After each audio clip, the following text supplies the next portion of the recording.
Hello everyone. Hello everyone, good evening everybody. So guys, SSC JE 2023 का electrical का जो exam था 9, 10 और 11 अक्टूबर को, तीनों शिफ्ट का, जिसकी ऑलरेडी मैंने एक वीडियो आप लोगों के लिए बनाई है कि 9 अक्टूबर के दिन कितने ऑब्जेक्शंस हैं। तो टोटल बेटा 9 अक्टूबर के दिन में 5 ऑब्जेक्शंस हमको मिले हैं। उन सारी पांचों ऑब्जेक्शंस को मैंने फाइल अप कर दिया गया है टीम के द्वारा, और आप लोगों को वरी होने की जरूरत नहीं है। 5 टोटल क्वेश्चन ऐसे थे जो 9 तारीख के गलत थे। अगर आप लोग को याद हो तो एक लैगिंग करंट की वैल्यू निकालनी थी, लैगिंग वाला गलत था। ठीक है। देन अगर इसके बाद मैं बात करूं तो मैंने आप लोगों को कल बताए भी थे कि और कौन कौन से गलत हैं, है ना। एक बार और मैं 9 तारीख वाले आपको दिखा देता हूं तो आप लोगों को थोड़ा सा एक आइडिया लग जाएगा, राइट। एक थोड़ा सा 9 तारीख वाला और मैं दिखा देता हूं आप लोगों को, तो 9 तारीख वाले आपको थोड़ा सा एक आइडिया लग जाएगा, राइट। तो यहाँ पे आप लोग देखोगे ये 9 तारीख के ऑब्जेक्शन क्वेश्चन थे। एक तो लैगिंग वाला न्यूमेरिकल गलत है, ठीक है। और मैं अभी 10 और 11 का भी आपको बता रहा हूं। एक ये वाला गलत क्वेश्चन था, इलेक्ट्रोमैग्नेटिक इंडक्शन में सीरीज अपोजिंग, पैरेलल अपोजिंग, यहाँ पर एमबीक्यूटी है, तो 2 क्वेश्चन तो ये मैंने आपको बता दिए हैं। देन इसके अलावा अगर मैं बात करता हूं तो एक इलेक्ट्रोमैग्नेटिक इंडक्शन में एनर्जी जो सप्लाई होती है उसमें कौन कौन से लॉसेस मीट होते हैं, ये 3 क्वेश्चन मैंने आपको बता दिए थे। और इसके अलावा अगर हम बात करते हैं तो 2 क्वेश्चन और है एग्जैक्टली, है ना। मैंने आपको शायद लास्ट क्लास में बताए भी थे, राइट। मैंने आपको थोड़े से लास्ट क्लास के अंदर बताए भी थे कि 2 वो पर्टिकुलर, और हाँ, एक ही ड्रेन कैरेक्टरिस्टिक वाला क्वेश्चन था, सॉरी ट्रांसफर कैरेक्टरिस्टिक वाला। तो 4 ये क्वेश्चन है और एक क्वेश्चन और है गाइस आप लोगों का। तो टोटल 5 9 अक्टूबर में ऑब्जेक्शन निकले थे। अब अपन 10 और 11 का देख लेते हैं। तो सबसे पहले आज मैं आप लोगों को 11 तारीख का बताने की कोशिश करता हूं कि 11 को कितने ऑब्जेक्शन है। तो 11 को एक्चुअली 5 ऑब्जेक्शन नहीं निकले गाइस, 11 को कितने निकले मैं बता देता हूं आप लोगों को, राइट। चलिए, तो 11 तारीख वाले में कितने ऑब्जेक्शन, ये हमारी लास्ट शिफ्ट थी। तो 11 तारीख वाले में देखो यार, जो जो बच्चों को लगा या जहां पे बच्चे कंफ्यूज हुए कि सर इसको एक बार चेक करना, या जो हमारी टीम ने या मैंने मिलकर जो चेक किया वो क्या था, पूरा पेपर रिव्यू किया है ना। तो ये क्वेश्चन एक आया था जिसमें बच्चों को लगा यहाँ पे शायद कुछ मिसप्रिंटिंग है, राइट। यहाँ पे कुछ मिसप्रिंटिंग है इस क्वेश्चन के अंदर कि मैक्सिमम इलेक्ट्रिक फील्ड कितनी होगी। 11 तारीख की बात कर रहा हूं मैं। तो वीबीआई 3 वोल्ट है और वीआर 4 वोल्ट है। तो बच्चों को लगा कि यार इलेक्ट्रिक फील्ड अगर निकालनी होती है तो change in voltage divided by meter कर देना होता है। तो बच्चे बार बार ये दिमाग लगा रहे थे 3 वोल्ट में से 4 वोल्ट को माइनस कर देता हूं यानी कि 1, और डिवाइडेड बाय 0.07 कर देता हूं, बट ऐसा कोई उनको ऑप्शन मिल नहीं रहा था। बट एक्चुअली बेटा ये जो वीबीआई होता है इसको बिल्ट इन पोटेंशियल वोल्टेज बोलते हैं। क्या बोलते हैं इसको? बिल्ट इन पोटेंशियल वोल्टेज बोलते हैं। ये एकदम नया वैरायटी का क्वेश्चन था जिस बार आपको एसएससी ने दिया। और वीआर जो होता है वो रिवर्स बायस पोटेंशियल होता है, और सेमीकंडक्टर की विड्थ 7 सेंटीमीटर है। यहां से आप मैक्सिमम डाइलेक्ट्रिक स्ट्रेस इस तरीके से निकाल सकते हो। तो ये बिल्कुल सही है। दूसरा एक बच्चे को डाउट था जो मैं आपको बताना चाहूंगा गाइस की डिप्लीशन लेयर कैपेसिटेंस। तो यहां पर मैं आपके लिए ऑब्जेक्शन कर दिया हूं, बिकॉज इस क्वेश्चन की अगर मैं बात करता हूं तो इस क्वेश्चन के दोनों ही आंसर सही हो सकते हैं। पूछिए कैसे, बताता हूं। एक्चुअली इस क्वेश्चन के दोनों ही आंसर सही हो सकते हैं। क्वेश्चन नंबर 29 था ये, जो मुझे रिस्पॉन्स शीट मिली उसके अंदर। आप लोगों की में कुछ और हो सकता है। तो यहां पर 2 ऑप्शन, 2 इसलिए है क्योंकि इसका आंसर फॉरवर्ड बायस भी सही है और रिवर्स बायस भी सही है। The reason behind that is, आपसे यहां पे बोला था डिप्लीशन लेयर कैपेसिटेंस, और बेटा डिप्लीशन लेयर कैपेसिटेंस फॉरवर्ड में भी बनता है, रिवर्स में भी बनता है। और फॉरवर्ड वाले को बोलते हैं डिफ्यूजन कैपेसिटेंस यानी कि सीडी, और रिवर्स वाले को बोलते हैं ट्रांजिशन कैपेसिटेंस। ये मैंने आपको हमेशा पढ़ाया हुआ है। आपका जो ट्रांजिशन कैपेसिटेंस होता है वो बेसिकली थोड़ा ज्यादा होता है, ठीक है। सॉरी, डिफ्यूजन कैपेसिटेंस जो होता है वो थोड़ा ज्यादा होता है, करीब करीब 5,000 टाइम्स ट्रांजिशन कैपेसिटेंस के बराबर होता है। तो यार डिप्लीशन लेयर की अगर आप बात करें तो फॉरवर्ड रिवर्स दोनों में बनता है। बट इन्होंने कोई डिफ्यूजन नहीं पूछा था, ना इन्होंने ट्रांजिशन वर्ड लिखा है, इन्होंने सिंपल सा डिप्लीशन लेयर लिखा है। और डिप्लीशन लेयर अगर इन्होंने लिखा है तो भाई हम लोग इसका आंसर दोनों ही लेके चलेंगे, फॉरवर्ड और रिवर्स। तो इस क्वेश्चन का ऑब्जेक्शन मैंने कर दिया है। ये दूसरा क्वेश्चन है जो मुझे 11 तारीख को मिला है। सॉरी, दूसरा नहीं, पहला है।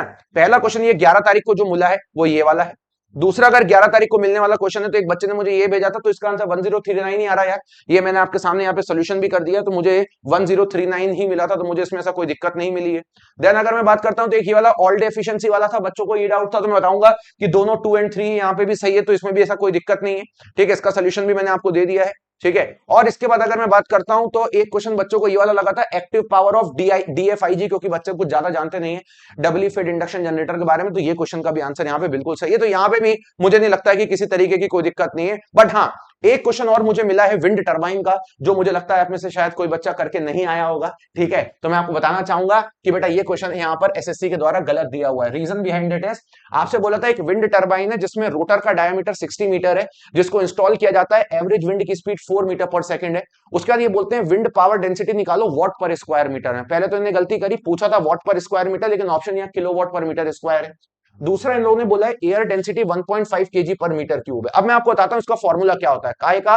तो पूछा था विंड पावर डेंसिटी का। तो बेटा विंड पावर डेंसिटी का फॉर्मूला बेसिकली ये होता है, ये आपकी एयर डेंसिटी दी हुई है, विंड स्पीड दी हुई है, और यहां पर आपके सामने अगर मैं वैल्यूज को पुट करता हूं तो विंड पावर डेंसिटी का फॉर्मूला होता है 1/2 इंटू 1.5 kg स्क्वायर, यानी कि विंड पावर डेंसिटी का जो फॉर्मूला हमारा निकल के आता है ये बेसिकली कितना निकल के आता है 1/2 दैट इज एयर डेंसिटी, ठीक है, और इनटू क्या होता है गाइस स्पीड क्यूब। तो आपको पता होना चाहिए ये बेसिकली हमारा फॉर्मूला होता है विंड पावर डेंसिटी का। तो यार यहां से अगर मैं इसको कैलकुलेट करता हूं तो आपको खुद ही समझ में आ गया होगा, ठीक है, कि ये करीब करीब 48 वॉट पर मीटर स्क्वायर के आसपास निकल के आता है। आप लोग खुद भी करोगे तो पता चल जाएगा, 4 का क्यूब हो जाएगा तो ना 4 इंटू 4 कर देता हूं, एक बार वो चेक कर लेता हूं इसको, तो ये मेरे हिसाब से 48 निकल के आएगा, बट 48 आपके ऑप्शन में नहीं अवेलेबल है। तो एक ये क्वेश्चन जो है वो मुझे ऑब्जेक्शन किया है मैंने, ठीक है। अच्छा, ये जो सारी चीजें मैं बता रहा हूं ये ऑब्जेक्शन मेरे एंड से हो चुके हैं विद प्रॉपर रेफरेंस। ये तो केवल एक प्रारूप आपके सामने सोल्यूशन का है, अदरवाइज इसके फॉर्मूले का जो प्रूफ है वो ऑलरेडी मैंने डाल दिया गया, तो अब आपको परेशान होने की जरूरत नहीं है।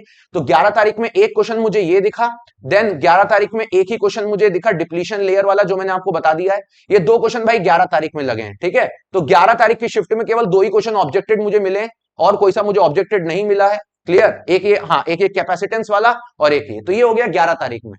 तो भाई 9 तारीख में 5 मिले और 11 तारीख में 2 मिले, ठीक है। अब अपन चलते हैं 10 तारीख पे। तो 10 तारीख की अगर मैं बात कर लेता हूं तो 10 तारीख के अंदर देखिए, तो एक बार एक बच्चे को ये डाउट था तो मैंने उसका डाउट क्लियर करने के लिए बता देता हूं कि बेटा इसमें कोई दिक्कत नहीं, इसका 5/8 ही आता है।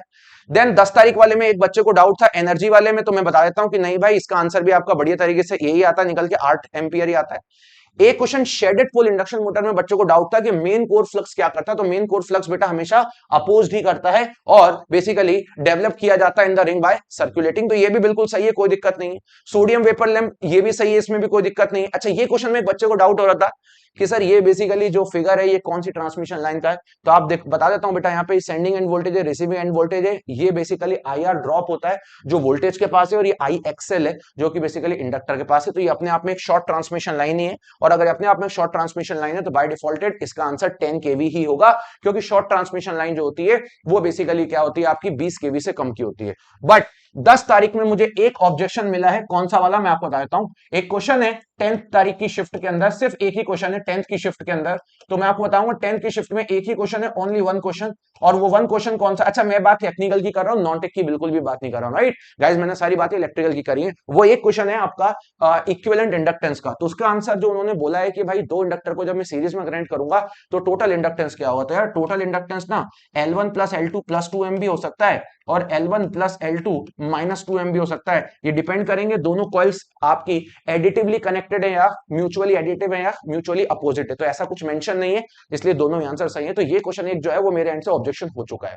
तो भाई 9 तारीख की शिफ्ट में 5 इलेक्ट्रिकल के क्वेश्चन ऑब्जेक्ट किए गए हैं, 10 की शिफ्ट में एक ही हुआ है, और 11 की शिफ्ट में आपके बेसिकली मैंने 2 क्वेश्चन किए हैं, ठीक है। चलिए इसी तरीके से गाइस हम लोग और मिलते रहेंगे और फाइनली मचाते रहेंगे। 18 तारीख से आप लोगों के लिए CBT 2 का बूस्टर लाइव बैच मैंने स्टार्ट कर दिया है, और मैंने आपको बता के रखा है बेटा जिनका भी 115 नंबर के ऊपर है, ठीक है, मैं अगर आपको बताऊं तो गाइस विद इन 2 या 4 ही स्टूडेंट मुझे ऐसे मिले हैं जो कि अपने ही स्टूडेंट्स हैं जिनके मार्क्स जो हैं वो 135 क्रॉस है। अदरवाइज मेजॉरिटी स्टूडेंट्स इस बार इलेक्ट्रिकल के पेपर में 110 115 के बीच में ही रह गए, ये पूरा एवरेज है। तो जिन भी बच्चों का 115 के ऊपर आ रहा है वो अपनी CBT 2 की तैयारी करना स्टार्ट कर दें। आपका कंपटीशन इलेक्ट्रिकल में आपके साथ नहीं है, इलेक्ट्रिकल का ऑलमोस्ट तीनों शिफ्ट का पेपर एक जैसा था, हो सकता है किसी एक आध शिफ्ट को फायदा मिले 1 या 2 नंबर का, और वो मुझे लगता है शायद 9 तारीख की शिफ्ट के ही बच्चों को फायदा मिलेगा, क्योंकि उनके 5 क्वेश्चन के ऑब्जेक्शन अभी ऑलरेडी निकल के आ चुके हैं, है ना। तो 9 तारीख की शिफ्ट के बच्चों को फायदा मिल सकता है, बिकॉज लेवल शिफ्ट का बराबर ही था सबका, लेकिन उसमें गलत दे दिए तो बच्चों के अभी नंबर कम है, तो वो शायद बढ़ जाए 1-2 नंबर, इससे ज्यादा का नहीं मिलेगा।